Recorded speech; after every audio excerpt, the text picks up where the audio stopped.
Здравейте! В следващия урок ще разгледаме как се извършва за прихождаване на стоки в програма Yanag.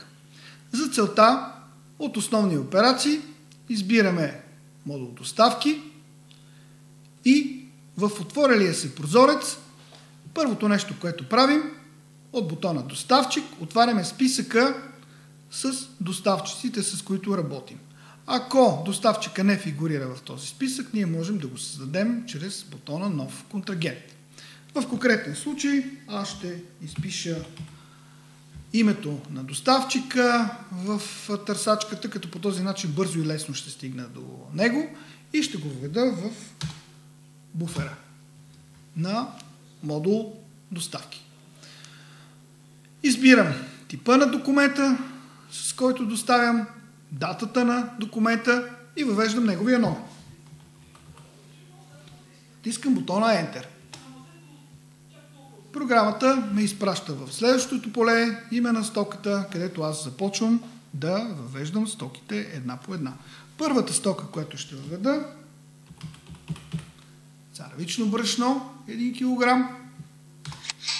Заприхождавам 10 кг от тази стока и натискам Enter, като програмата ще ми изпрати в следващото поле, където мога да въведа единичната цена на стоката с ДДС, да кажем примерно 2 лева и 30 стотинки за килограм. Натискайки Enter, програмата ще ми изпрати в полето, в което аз трябва да въведа продажната цена. Ако напиша 3 лева, Enter, програмата ще ми покаже каква е надценката, на която продавам. Ако съм окей с тази надценка, която в конкретен случай е около 30%, натискам Enter и стоката слиза в буфера на въведените стоки. Записвам следващата стока, кондензирано мляко, бела, 200 мл. Въвеждам 10 бройки от тази стока. Сега ще въведа сума за тази стока. Например, платил съм за тези 10 бройки 24 лева без ДДС, което, както виждате, програмата автоматично ще попълни в останалите полета.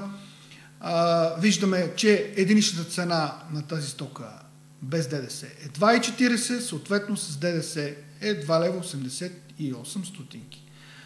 Сумата с ДДС е 28 лева. Натискайки Enter и въвеждайки продажната цена 3 лева и 50 стотинки, виждаме, че при така формираната предложена цена имаме 21% надценка. Ако за мен тази надценка е недостатъчна, например, мога да въведа 30% и програмата ще ми предложи цена 3 лева и 74 стотинки, като разбира се аз ще закръгля тази цена на 3 лева и 70 стотинки, за да може да имам повече удобство по време на продажбите.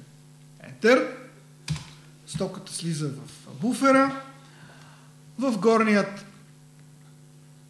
десен ъгъл е сумата от 51 лева и 80 стотинки, която аз сравнявам с сумата по документа, който въвеждам. Ако всичко е наред, приключвам документа чрез бутона за приключване на сметка. Стоките са въведени с техните количества, доставни цени и продажни цени.